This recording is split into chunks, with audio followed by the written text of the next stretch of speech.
यसको साथ है यहाँ को यसको यो म्याग्नेटिक फिल्ड गइरा हुन्छ हैन यहाँ को यसको म्याग्नेटिक फिल्ड गइरा हुन्छ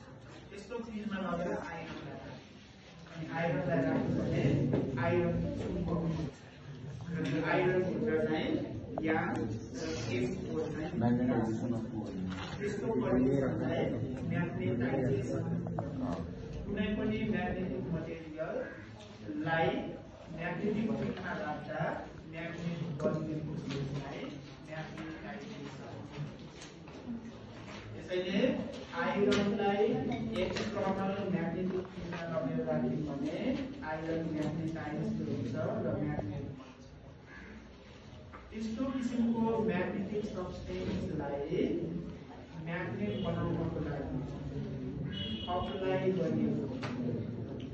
म्याग्नेटिक फिल्डलाई म्याग्नेटाइजिङ फिल्डको कुनै पनि म्याग्नेटिक सब्सटेन्सलाई